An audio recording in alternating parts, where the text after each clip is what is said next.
The first thing that you see when you enter Big Basin is you come into this cathedral-like entranceway. You've got these soaring trees. It's cool, it's dark, it's lush, and it feels like you're going back in time.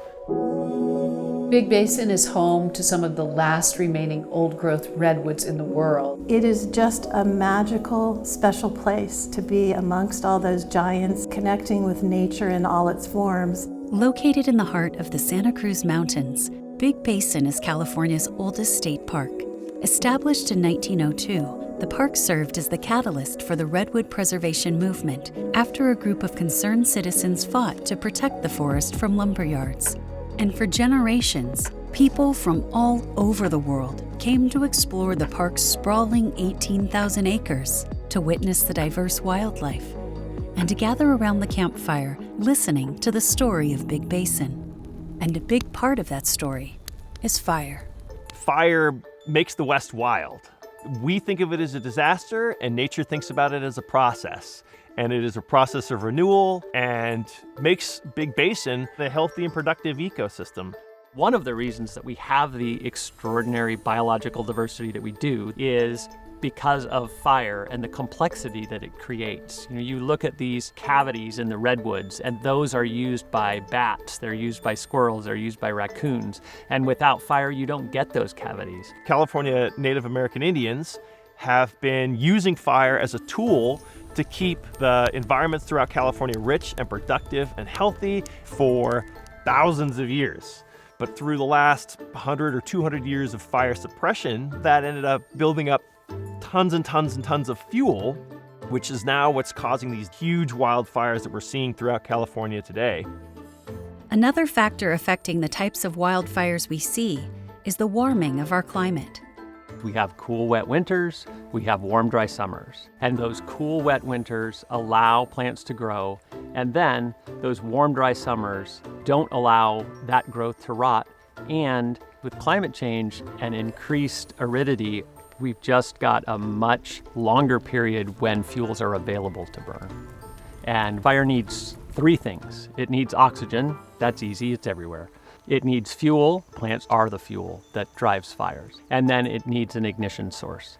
In the summer of 2020, following days of record-breaking heat, the ignition source came in the form of lightning. I was awoken in my bed up in Sky Meadow here at Big Basin by the sound of thunder. Went outside and watched lightning strike after lightning strike. On the night of August 16th, the sky was lit up as thousands of lightning bolts struck the Santa Cruz Mountains. That's atypical for the Santa Cruz Mountains. We don't get lightning here. So the lightning was a red flag for me. I was like, oh yeah, we're gonna be busy. The lightning siege caused multiple fires to spark throughout the area that night. But in the beginning, none seemed particularly threatening to Big Basin. It actually, for a couple of days, was a lovely fire. I was watching this fire chewing through all these fuels and thinking of all the great work it was doing and kind of rooting for the fire at that point because it was doing work that needed to be done. It was reducing fuels. But on August 18th, things took a turn when the wind suddenly shifted. I was looking at the Basin Ridge and I saw the fire, and it was a backing fire, right? That's when the fire is moving slowly downhill. And we had a south wind, which means that the smoke was pushing north over the ocean, which is good. And as I was watching it, I saw the wind shift. It clocked to a north wind, which pushed all the smoke to the south into Big Basin. So now you had the slope and the weather both aligned, and what drives fire is fuel, topography, and weather. So all of those things came together to cause the really extreme fire behavior that we saw that day that nobody wants to see. 3 large fires in the vicinity of Big Basin began to rage. And as they grew, the wind was blowing embers outside of the main body, causing multiple spot fires to spark throughout the park. As soon as you have conditions where flaming material can leapfrog over those control lines, you now have very little control over a fire. All 3 fires converged into one massive conflagration that began to bear down on the park. And suddenly, Big Basin was in danger. It was a busy summer week, so we were full to capacity. We made the determination with CAL FIRE to evacuate the entirety of Big Basin. So we start pulling up to campgrounds. We're saying, just pack what you can't live without in your vehicle and leave right now. In the span of about 3 hours, our park staff went through every campground multiple times, went through our day use areas and areas where the staff lived in the park. It was a huge effort. It happened very quickly, and it was effective in getting everybody out. With everyone safely evacuated, now the focus shifted to saving staff homes that lay in the direct path of the fire. I'm monitoring the radio, and I heard a 100-foot wall of flame coming towards Residence 19, and I was like, oh wow, that's my house. The smoke was so thick and the winds that were being generated by the fire were so strong that there were sticks and leaves and everything hitting the car, and it was just pitch black. At that point, I was like, nope, time to go. We'll see what's there in the morning.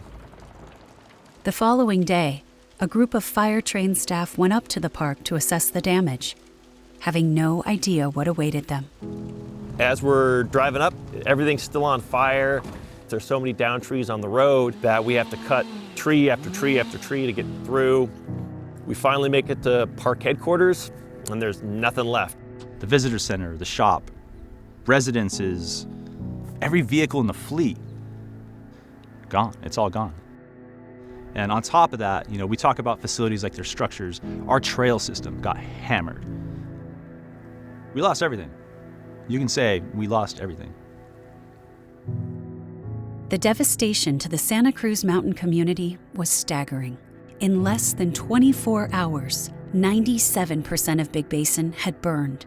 Nearly all 18,000 acres, 100 structures, 85 miles of trails, 20 staff homes, and the brand new Nature Museum set to open in 2021.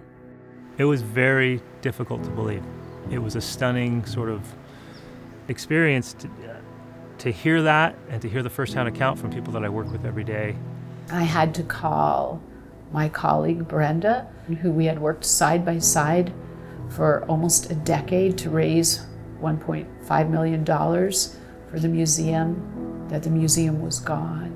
I'll never forget the moment she asked me if I was sitting down. And I said no, but I knew I needed to. And she told me then that the fire had overrun Big Basin and that all of the historic buildings had burned to the ground, including our Nature Museum. It was raw and devastating and surreal and an incredible sense of loss. When it's your home, when it's been someplace you've come for 30 years, it's easy to think that it's going to be like the way it is forever. And that's not the way nature works. Nature changes. Nature moves forward. Nature evolves. And that's exactly what nature did in the wake of the fire. Immediately, it set to work healing itself. These trees, they're sprouting everywhere. The forest floor is green again. There's more sunlight that can now allow more plants to grow. All of these understory things that we never even saw flower are just going off. They're just so happy, like this is their time. And you see that too with the birds and all of the wildlife. So somebody asked me when the forest would be back or what it would be like, and I just said it's going to be different, but it's always been different. Big Basin will not be the same. But you know what? Even without the fire, it's not the same. Landscape changes over time.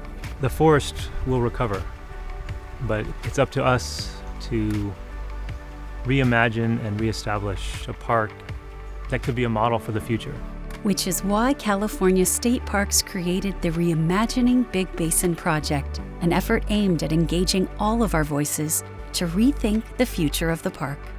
We now have a blank canvas to start fresh. To rebuild this park in a way that can be resilient to wildfires. To think about the climate crisis and what is best for forest management. To expand the use of prescribed fire, using indigenous knowledge around fire and landscapes more than we have in the past. To preserving the old growth, so maybe backing off of the old growth footprint and giving the forest a minute to breathe. To think about technology, the way people interface more and more with exhibits. And then also, ensuring equitable access to this park. This is our future. So as far as our part as humans, we can take responsibility in how to plan for that. These forests have been here for over 1,000 years. Our experience in the forest recovery is on a much shorter time span. It's a human time span. And so I challenge people to really think about the forest and its recovery on the time span of the trees. Redwoods are able to grow tall because their roots join together with the trees who are surrounding them. And I think about that as a metaphor for us bringing our strengths and our memories and our hopes for what this park will look like together. And this fire will just be another chapter in the historic and epic story of Big Basin Redwood State Park.